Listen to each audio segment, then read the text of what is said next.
नमस्कार, मी प्रणाली भोसले. माझे कोकणच्या बातमीपत्रात आपल्या सर्वांचं मनपूर्वक स्वागत करते. बातमीपत्राला सुरुवात करण्याआधी पाहूयात हेडलाईन्स. ओरसगाव तिठ्यावर एक्साईजची धडक कारवाई. गोवा बनावटीची दारू जप्त. 6,31,000चा मुद्देमाल हस्तगत. शेतकऱ्यांसाठी कर्जमाफीचा मोठा निर्णय. 48,000 कोटींची वीज बिल माफी. सरकारच्या निर्णयाचे भाजपकडून स्वागत. आणि आंबवलीत वृक्ष आणि स्वच्छता दिंडी. आषाढीला विठ्ठलमय झाले विद्यालय. विद्यार्थ्यांनी दिला पर्यावरणाचा संदेश. पाहूया सविस्तर वृत्त. सिंधुदुर्ग जिल्ह्यातील जुना पत्रादेवी मार्गावरील ओरोसबाग तिठ्याजवळ राज्य उत्पादन शुल्क विभागाच्या इन्सुली पथकानं धडक कारवाई करत गोव्यातून बेकायदेशीर विदेशी मद्याची वाहतूक करणारी कार जप्त केली आहे. या कारवाईत एकूण 6,31,760 रुपयांचा मुद्देमाल हस्तगत करण्यात आला असून पुणे जिल्ह्यातील कार चालकाला ताब्यात घेण्यात आले. इन्सुली तपासणी नाक्याच्या पथकाला मिळालेल्या गोपनीय माहितीच्या आधारे ओरोसबाग तिठ्याजवळ संशयित वाहनांची तपासणी सुरू असताना पत्रादेवी मार्गे येणारी कार थांबण्यात आली. तपासणी दरम्यान वाहनाच्या मागील सीटवर आणि डिक्कीत गोवा बनावटीच्या विदेशी मद्याचे विविध ब्रँडचे 25 बॉक्स म्हणजेच एकूण 212 बाटल्या आढळून आल्या. या कारवाईत 2,81,760 रुपयांची दारू आणि 3.5 लाख रुपयांची कार असा एकूण 6,31,760 रुपयांचा मुद्देमाल जप्त करण्यात आला आहे. या प्रकरणी महेंद्र कैलास कोतवाल वय वर्ष 36 राहणार हवेली जिल्हा पुणे याला ताब्यात घेऊन महाराष्ट्र दारूबंदी कायदा 1949 अंतर्गत गुन्हा दाखल करण्यात आला. या प्रकरणाचा पुढील तपास दुय्यम निरीक्षक धनंजय साळुंखे करत आहेत. राज्य सरकारच्या पुण्यश्लोक अहिल्यादेवी होळकर शेतकरी कर्जमुक्ती योजनेअंतर्गत 56 लाख शेतकऱ्यांना 36,585 कोटींच्या कर्जमाफीचा लाभ मिळणार असून शेतकऱ्यांची 48,000 कोटींची वीज बिल थकबाकी देखील सरकारनं माफ करण्याचा निर्णय घेतला. या निर्णयामुळे लाखो शेतकऱ्यांना मोठा आर्थिक दिलासा मिळणार असल्याचे भाजप आमदार विक्रांत पाटील यांनी सांगितले. सरकारच्या या निर्णयाचे भाजपने स्वागत करत शेती क्षेत्राला नवसंजीवनी मिळेल असा विश्वास व्यक्त केला. काही वीज शेतकरी वापरेल ती त्याला मोफत देण्याची तरतूद केलेली आहे आणि ही 48,000 करोडची वीज बिलाची जी काही थकीत रक्कम होते त्याची पण माफी त्या ठिकाणी दिलेली आहे. आणि त्याला जोड म्हणून आता सौर कृषी वाहिनी योजना असेल किंवा सौर पंप योजना असेल या माध्यमातून शेतकऱ्यांना दिवसा आता हक्काची वीज मिळेल याची तरतूद त्या ठिकाणी होते. शेतकऱ्यांना यापूर्वी काय होत होतं तर रात्री वीज मिळायची, दिवसा त्यांना वीज मिळत नव्हती. म्हणजे इतर ठिकाणी उद्योगधंद्यांना तुम्ही दिवसा वीज देता आणि शेतकरी ज्याच्या आधारावरती हा देश जगतोय, देश पुढे चाललाय, त्याच्यासाठी मात्र आपण तरतूद करत नाही. ही जी काही त्रुटी होती ती दूर करण्याचं काम सरकारने केलं आणि त्यामध्ये दिवसा सरकारने वीज देण्याची तरतूद केली.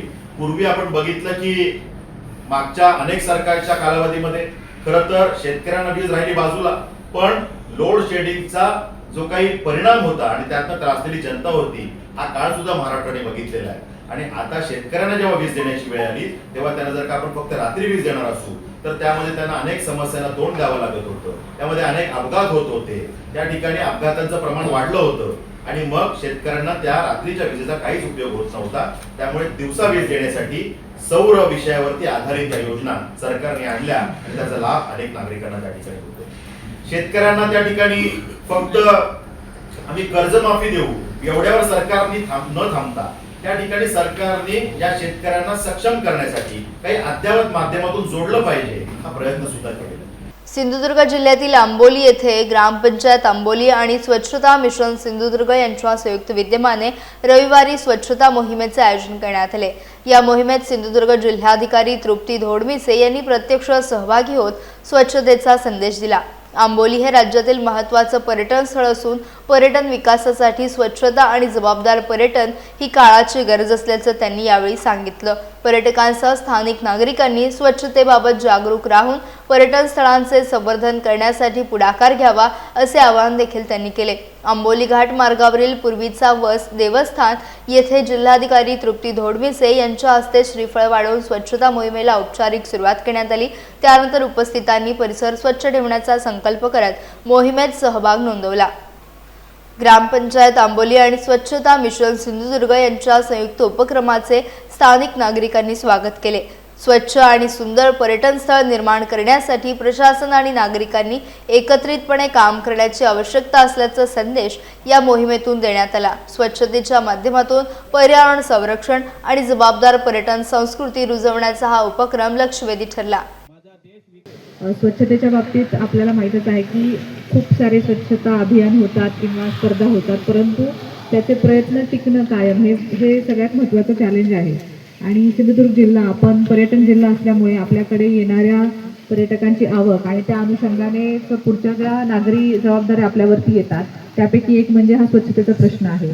आणि स्वच्छतेची जबाबदारी ही प्रामुख्याने स्थानिक स्वराज्य संस्थांवर असल्यामुळे ग्रामपंचायती आणि नगरपंचायतींना हाताने सहन करावा लागतो, परंतु याच्याही पलीकडे जाऊन एक नागरिक म्हणून आपली ही जबाबदारी आहे की आपला घराबरोबरच आपला परिसर आणि आपली पर्यटन स्थळे स्वच्छ ठेवणे ही आपली प्रमुख जबाबदारी आहे।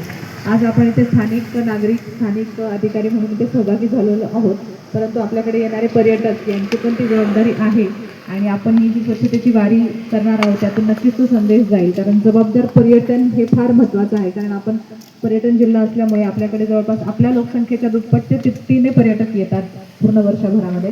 आणि पर्यटनाच्या बरोबरच जे प्रश्न उद्भवतात की स्वच्छतेचे असतील किंवा कायदा सुव्यवस्थेचे असतील, सुरक्षिततेचे असतील, तर हे प्रश्न देखील आपल्याला या प्रश्नांना देखील सामोरं जावं लागतं। त्यामुळे जबाबदार पर्यटन रिस्पॉन्सिबल टुरिझम ही खूप महत्त्वाची संकल्पना येणं अपेक्षित आहे। त्याचीही सुरुवात आपण करूया त्या अनुषंगाने, कारण आज आपण इथे ही स्वच्छतेची वारी करत असताना आपल्याला अनेक पर्यटक देखील आधीमध्ये भेटतील असतात, त्यांना देखील आपण तो संदेश देऊया की एक तुमचं आपल्या जिल्ह्यात स्वागत आहे, परंतु तुम्ही देखील जबाबदारीने तिथे थोडंसं आमच्याबरोबर ते सहकार्य करावं असं देखील आपण त्यांना आवाहन करू शकतो आणि ती देखील संकल्पना या निमित्ताने आपण सुरू करू शकतो असं मला वाटतं।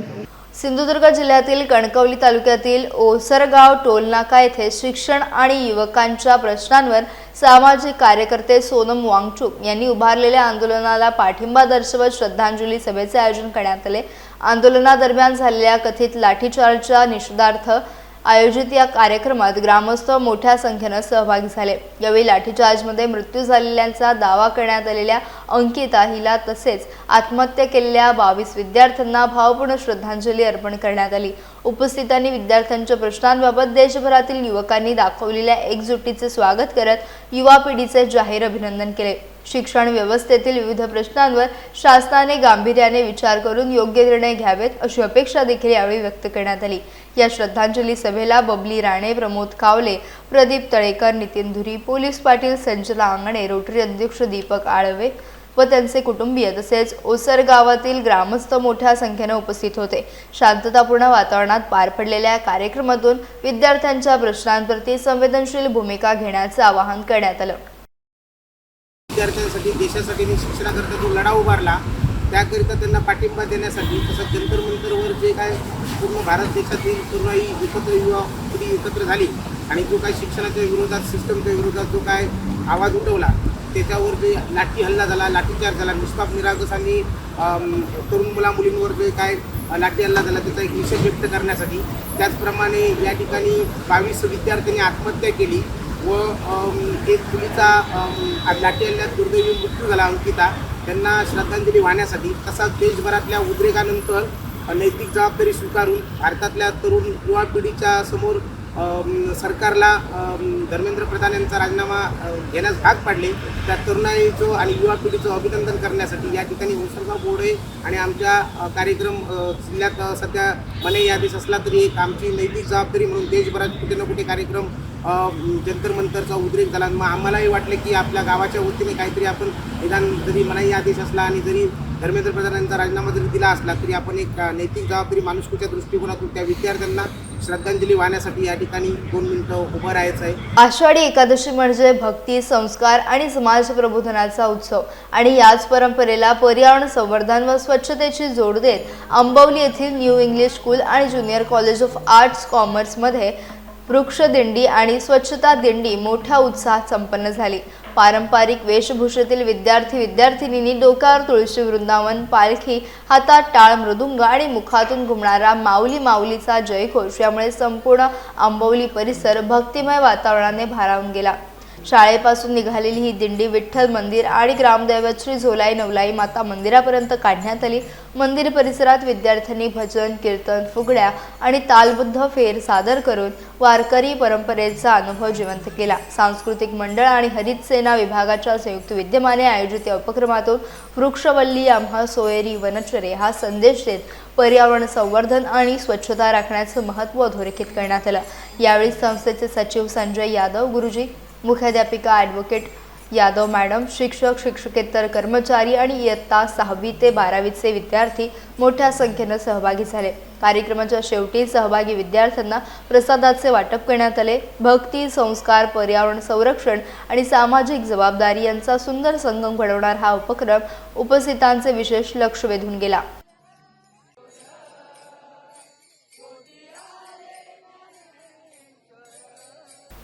यासह बातमीपत्रात वेळ झाली इथेच थांबण्याची। भेटूयात नवीन बातमीपत्रासह। तोपर्यंत तुम्ही कुठेही जाऊ नका, पाहत राहा फक्त माझे कोकण।